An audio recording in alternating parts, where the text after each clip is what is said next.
I welcome you who are present at this dinner, as well as you who are radio listeners throughout the United States and elsewhere in the world. To help carry out the program for the protection of human rights, the Brית has urged on the United Nations a modest two-point proposal. First, the United Nations should ask each member state to establish a national commission on human rights. Second, the United Nations should establish fact-finding commissions to provide for worldwide surveys regarding the observance and protection of human rights. We believe that a most effective means to eliminate undesirable conditions is continually to expose the facts in responsible forums. I am privileged to present one who has been aptly described as the world's first citizen, the Secretary General of the United Nations, Mr. Trigoa. Mr. Vice President, Mr. Chairman, distinguished guests, ladies and gentlemen, I am very happy that I accepted your invitation to speak at the triennial convention of Breit. I feel it is especially appropriate for the Secretary General of the United Nations to talk with the members of an organization that is working for better human relations and is helping to make the community a better place in which to live. International peace and security, friendly relations, respect for equal rights, self-determination, human rights, and fundamental freedom for all, without distinction as to race, sex, language, and religion, harmonizing the actions of nations. These words of the United Nations Charter express the most deeply felt desires of peoples all over the world. They are words that express the desires of people of every religious faith, every political belief, every social order, every cultural tradition, and every stage of economic development, from the most backward to the most advanced.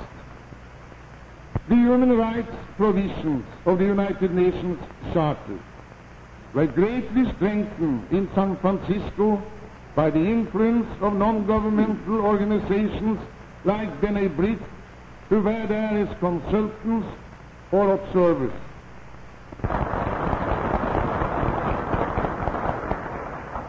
I wish now to turn briefly to the great political issues before the United Nations. I want to make certain that I am not misunderstood when I speak for negotiation among the great powers. I do not mean by negotiation surrender or appeasement by either side. I mean negotiation which requires honest give and take by both sides.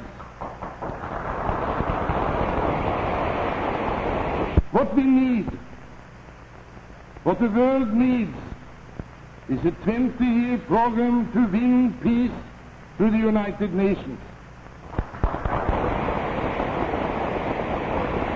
I believe that most people everywhere in the world will join me in the desire and hope that the member governments of the United Nations will make renewed efforts to get together on the first steps of such a United Nations peace program without delay.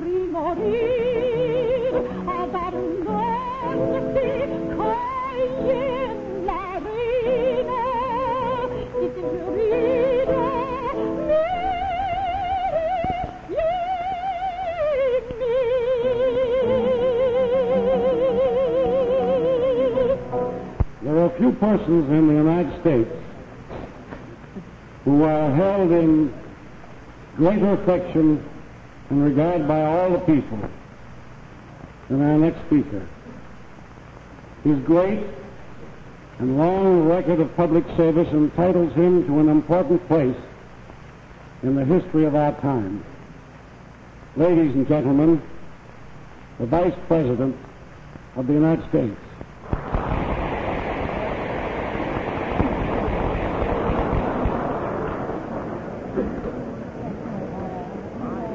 Before a distinguished audience, including Senator Herbert Lehman, Secretary of Agriculture Charles Brannan, Secretary of Interior Oscar Chapman, Attorney General J. Howard McGrath, Associate Justice Tom Clark, among others, Vice President Alben Barkley lauded Eddie Jacobson for his contributions to world Jewry. Said Mr. Barkley in part, "All of his life he has devoted himself to good works and to worthy causes. Eddie Jacobson has been active in B'nai B'rith, giving of his time and of his energy in the great cause of brotherhood represented by this great organization, in order that he might bring home to his own people and to all the peoples of America the real need of those hundreds of thousands of unfortunates who have found a home in the new state of Israel. He visited Israel itself." Then Mr. Barkley continued, "He has been a lifelong friend of President Truman. Fought by his side in Europe in the First World War and was associated in business with him for a time after the termination of the war. And it was extremely appropriate also that the President should have the President and Secretary of B'nai B'rith with him at the time he signed this announcement of the recognition of the State of Israel.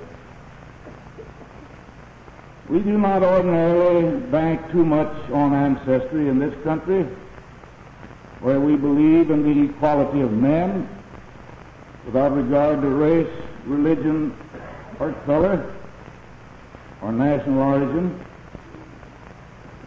And yet we do place some store by the long and outstanding record of groups of men as well as individual men. We do brag about our ancestors, and properly so, because just as in horses and in other forms of animal life, blood undoubtedly tells among human beings. We are justly proud of its ancestry, of its origin, and of its great record. The B'nai B'rith, which has for 107 years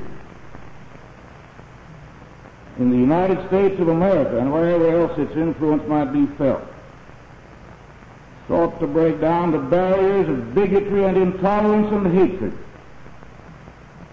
and to teach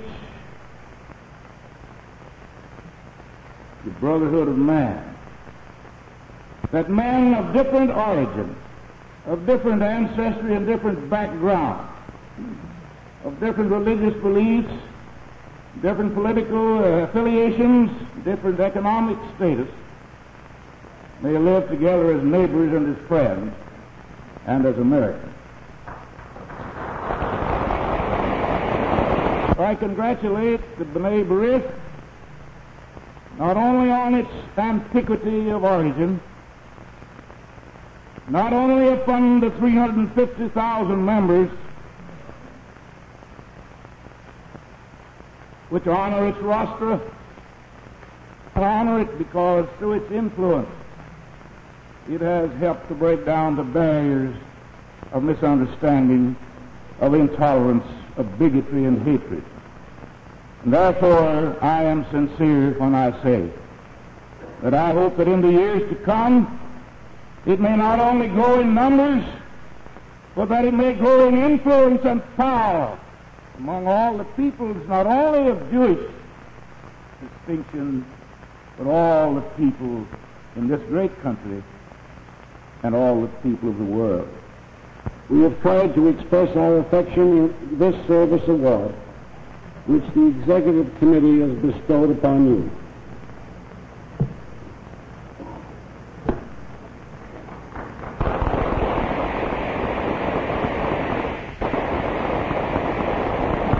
to which I now read. The Supreme Lords of B'nai B'rith in Triennial Convention assembled on this 21st day of March 1950 honors Edward Jacobson, distinguished member of B'nai B'rith, exemplary citizen, devoted American and noble Jew. He has time and again with modesty, forbearance, and utter selflessness rendered services to his people of such high order that history alone will take their full measure.